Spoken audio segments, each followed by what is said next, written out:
ನಮಸ್ಕಾರ ಸ್ನೇಹಿತರೆ, ನಮ್ಮ ಚಾನಲ್ಗೆ ಸ್ವಾಗತ ಅಂತ ಹೇಳ್ತಾ, ನವೋದಯ ಸ್ಕೂಲ್ಗೆ ಯಾರಾದರೂ ಅಪ್ಲಿಕೇಶನ್ ಆಗಬೇಕಾಗಿತ್ತಪ್ಪ ಅಂತಂದ್ರೆ ಇದು ಒಂದು ಒಳ್ಳೆ ಆಪರ್ಚುನಿಟಿ ಅಂತ ಹೇಳ್ಬೋದಾಗಿರುತ್ತೆ. ನಿಮ್ಮ ಮಕ್ಕಳಾಗಿರ್ಬೋದು, ಇಲ್ಲ ನಿಮ್ಮ ಒಂದು ಫ್ಯಾಮಿಲಿಯಲ್ಲಿ ಯಾರಾದರೂ ವಿದ್ಯಾರ್ಥಿಗಳು ಇತ್ತಪ್ಪ ಅಂತಂದ್ರೆ ಈ ಒಂದು ಆಪರ್ಚುನಿಟಿನ ಯಾವುದೇ ಕಾರಣಕ್ಕೂ ಮಿಸ್ ಮಾಡ್ಕೊಳಕ್ಕಂತ ಹೋಗಬೇಡಿ. ಸೊ ಈ ಒಂದು ವಿಡಿಯೋದಲ್ಲಿ ನಾವು ತಿಳ್ಕೊಳಕ್ ಹೋಗ್ತಾ ಇದೀವಿ. ಅಪ್ಲಿಕೇಶನ್ ಹಾಕ್ಬೇಕಪ್ಪ ಅಂತಂದ್ರೆ ಏನೇನೆಲ್ಲ ಡಾಕ್ಯುಮೆಂಟ್ಸ್ ಬೇಕಾಗಿರುತ್ತೆ, ಯಾವಾಗ ಕೊನೆ ದಿನಾಂಕ ಆಗಿರುತ್ತೆ, ಅದಾದ ನಂತರ ಎಕ್ಸಾಮ್ ನ ಯಾವಾಗ ಕಂಡಕ್ಟ್ ಮಾಡ್ತಾರೆ ಅಂತ ಹೇಳ್ಬಿಟ್ಟು ಈ ಒಂದು ವಿಡಿಯೋದಲ್ಲಿ ನಿಮಗೆ ಎಲ್ಲ ಒಂದು ಮಾಹಿತಿನ ಕೊಡೋದಕ್ಕೆ ನಾನು ಪ್ರಯತ್ನ ಪಡ್ತೀನಿ. ವಿಡಿಯೋನ ಪೂರ್ತಿಯಾಗಿ ನೋಡಿ, ಯಾವುದೇ ಕಾರಣಕ್ಕೂ ವಿಡಿಯೋನ ಸ್ಕಿಪ್ ಮಾಡಬೇಡಿ ಅಂತ ಹೇಳ್ತಾ, ಹಾಗೆ ಈ ಒಂದು ವಿಡಿಯೋನ ನಿಮಗೆ ಅನ್ವಯ ಆಗಿಲ್ಲಪ್ಪ ಅಂತಂದ್ರೆ ನಿಮ್ಮ ಒಂದು ಫ್ರೆಂಡ್ಸ್ ನ ಫ್ಯಾಮಿಲಿಯಲ್ಲಿ ಯಾರಾದ್ರೂ ಮಕ್ಕಳು ಇದ್ದೇ ಇರ್ತಾರೆ, ಅವ್ರಿಗೂ ಈ ಒಂದು ವಿಡಿಯೋನ ಶೇರ್ ಮಾಡಿ ಅಂತ ಹೇಳ್ತಾ ವಿಡಿಯೋನ ಸ್ಟಾರ್ಟ್ ಮಾಡ್ತಾ ಇದ್ದೀನಿ. ಮೊದಲನೇದಾಗಿ ಒಂದು ಇಂಪಾರ್ಟೆಂಟ್ ಡೇಟ್ಸ್ ನ ಏನೇನಿದೆ ಅಂತ ಹೇಳ್ಬಿಟ್ಟು ನಾವು ತಿಳ್ಕೊಳಕ್ ಹೋಗೋಣ. ಅಪ್ಲಿಕೇಶನ್ ಹಾಕ್ಬೇಕಾಗಿತ್ತಪ್ಪ ಅಂತಂದ್ರೆ ನಿಮಗೆ ಕೊನೆ ದಿನಾಂಕ ಬಂದ್ಬಿಟ್ಟು 31 ಜುಲೈ 2026 ಆಗಿರುತ್ತೆ. ಹೌದು, ನೀವು ಅಪ್ಲಿಕೇಶನ್ ಹಾಕ್ಬೇಕಾಗಿತ್ತಪ್ಪ ಅಂತಂದ್ರೆ ಜುಲೈ 31 ಕೊನೆ ದಿನಾಂಕ ಆಗಿರುತ್ತೆ. ಅಷ್ಟರೊಳಗಡೆ ನಾ ಏನು ಹೇಳ್ತೀನಲ್ಲ ಡಾಕ್ಯುಮೆಂಟ್ಸ್ ಎಲ್ಲದನ್ನ ಆದಷ್ಟು ರೆಡಿ ಮಾಡ್ಕೊಳ್ಳಿ. ಯಾವುದೇ ಕಾರಣಕ್ಕೂ ಸಹ ಕೊನೆ ದಿನಾಂಕವರೆಗೂ ಸಹ ಮತ್ತು ಕಾಯಕಂತೂ ಹೋಗಲೇಬೇಡಿ.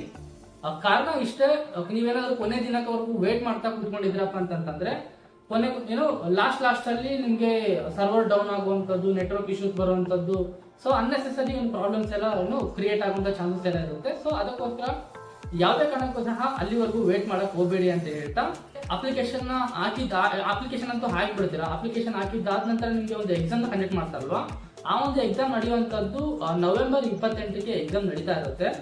ಸೊ ಒಬ್ಬ ವಿದ್ಯಾರ್ಥಿಗೆ ಎಕ್ಸಾಮ್ ನ ಅಟೆಂಡ್ ಮಾಡೋಕ್ಕೋಸ್ಕರ ತುಂಬಾ ಟೈಮ್ ಸಿಗುತ್ತೆ. ಅಷ್ಟರೊಳಗಡೆ ನೀವು ನಿಮ್ಮ ಒಂದು ಮಕ್ಕಳಿಗೆ ಆದಷ್ಟು ಪ್ರಿಪೇರ್ ಆಗಲಿಕ್ಕೆ ನೀವು ಹೆಲ್ಪ್ ಮಾಡಬಹುದಾಗಿರುತ್ತೆ. ಓಕೆ, ಅದಾದ ನಂತರ ನೆಕ್ಸ್ಟ್ ಏನೇನೆಲ್ಲ ಡಾಕ್ಯುಮೆಂಟ್ಸ್ ಬೇಕಾಗಿರುತ್ತೆ ಅಂತ ಹೇಳ್ಬಿಟ್ಟು ನಿಮ್ಗೆ ನಾನು ಎಕ್ಸ್ಪ್ಲೈನ್ ಮಾಡ್ಕೊಂತ ಹೋಗ್ತೀನಂತೆ, ಆದಷ್ಟು ನೋಟ್ ಮಾಡ್ಕೊಳ್ತಾ ಹೋಗಿ. ಈಗ ಅಪ್ಲಿಕೇಶನ್ ಹಾಕೋದಕ್ಕೆ ಯಾವೆಲ್ಲ ಡಾಕ್ಯುಮೆಂಟ್ಸ್ ರೆಡಿ ಮಾಡ್ಕೋಬೇಕು ಅಂತ ಹೇಳ್ಬಿಟ್ಟು ನಿಮ್ಗೆ ಹೇಳ್ತೀನಂತೆ, ದಯವಿಟ್ಟು ನೋಟ್ ಮಾಡ್ಕೊಳ್ಳಿ.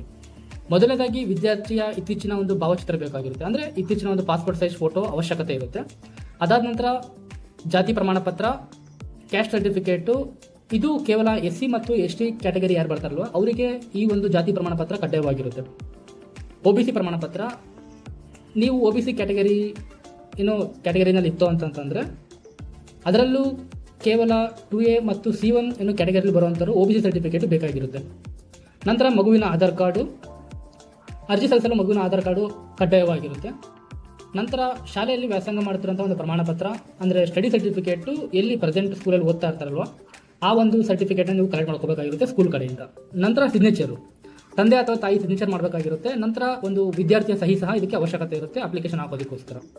ನೋಡಿದ್ರಲ್ಲ ಸ್ನೇಹಿತರೆ, ಸೊ ನಾನು ಈಗೇನು ಅಂತ ಹೇಳಿರುವಂಥ ಎಲ್ಲ ಡಾಕ್ಯುಮೆಂಟ್ಸ್ನ ತಗೊಂಡ್ಬಿಟ್ಟು ನೀವೊಂದು ಅಪ್ಲಿಕೇಶನ್ ಹಾಕಬೇಕಾಗಿರುತ್ತೆ 31 ಜುಲೈ 2026, ಅಂದ್ರೆ ಇದೇ ತಿಂಗಳು 31ನೇ ತಾರೀಕು ಒಳಗಡೆ ನೀವು ಅಪ್ಲಿಕೇಶನ್ ಹಾಕಿಬಿಟ್ಟು ಮುಗಿಸ್ಬೇಕಾಗಿರುತ್ತೆ. ಸೊ ಹಾಗೆ ಅಪ್ಲಿಕೇಶನ್ ಹಾಕ್ಬೇಕಾದ್ರೆ ನಾನು ಹೇಳಿದ್ನಲ್ವಾ, ಎಲ್ಲ ಡಾಕ್ಯುಮೆಂಟ್ಸ್ ಆದಷ್ಟು ರೆಡಿ ಮಾಡ್ಕೊಳ್ಳಿ. ಯಾವುದೇ ಕಾರಣಕ್ಕೂ ಸಹ ಕೊನೆ ಒಂದು ಡೇಟ್ವರೆಗೂ ಸಹ ಕಾಯಕಂತೂ ಹೋಗಲೇಬೇಡಿ. ಬಿಕಾಸ್ ಹೇಳಿದ್ನಲ್ವಾ, ಒಮ್ಮೆ ಸರ್ವರ್ ಸ್ಲೋ ಆಗಿರುವಂಥದ್ದು, ನೆಟ್ವರ್ಕ್ ಪ್ರಾಬ್ಲಮ್ಸ್ ಅಂತ ಹೇಳ್ಬಿಟ್ಟು ಸುಮ್ಮನೆ ಈ ಥರ ಎಲ್ಲ ಪ್ರಾಬ್ಲಮ್ಸ್ ಎಲ್ಲ ಬರ್ತಾ ಇರುತ್ತೆ. ಸೊ ಯಾವುದೇ ಕಾರಣಕ್ಕೂ ಈ ಒಂದು ಆಪರ್ಚುನಿಟಿನ ಮಾತ್ರ ಮಿಸ್ ಮಾಡ್ಕೊಳಕ್ ಹೋಗಬೇಡಿ ಅಂತ ಹೇಳ್ತಾ, ಸೊ ಈ ಒಂದು ವಿಡಿಯೋ ನಿಮ್ಗೆ ಏನಾದರೂ ಇಷ್ಟ ಆಯಿತು ಅಂತಂದ್ರೆ ದಯವಿಟ್ಟು ವಿಡಿಯೋಗೆ ಲೈಕ್ ಮಾಡಿ. ಹಾಗೆ ಈ ಒಂದು ವಿಡಿಯೋ ಯಾರಿಗೆಲ್ಲ ನಿಮಗೆ ಯೂಸ್ಫುಲ್ ಅಂತ ಅನ್ಸುತ್ತೆ, ನಿಮ್ಮ ಒಂದು ಫ್ಯಾಮಿಲಿಲಿ ಆಗಿರ್ಬೋದು, ಇಲ್ಲ ಫ್ರೆಂಡ್ಸ್ಗೆ ಆಗಿರ್ಬೋದು, ದಯವಿಟ್ಟು ವಿಡಿಯೋನ ಶೇರ್ ಮಾಡಿ. ಆದಷ್ಟು ಈ ಒಂದು ಆಪರ್ಚುನಿಟಿನ ಯೂಸ್ ಮಾಡ್ಕೊಳ್ಳಿ ಅಂತ ಹೇಳ್ತಾ ವಿಡಿಯೋನ ಇಲ್ಲಿಗೆ ಎಂಡ್ ಮಾಡ್ತೇನಂತೆ. ಸೊ ಇದೇ ರೀತಿ ಒಂದು ಇಂಟ್ರೆಸ್ಟಿಂಗ್ ಟಾಪಿಕ್ ಜೊತೆ ನಿಮ್ಮ ಮುಂದೆ ಬರ್ತೀನಂತೆ. ಸೊ ಅಲ್ಲಿವರೆಗೂ ಹೀಗೆ ಸಪೋರ್ಟ್ ಮಾಡ್ತಾ ಇರಿ ಅಂತ ಹೇಳ್ತಾ, thank you so much for watching and have a good day.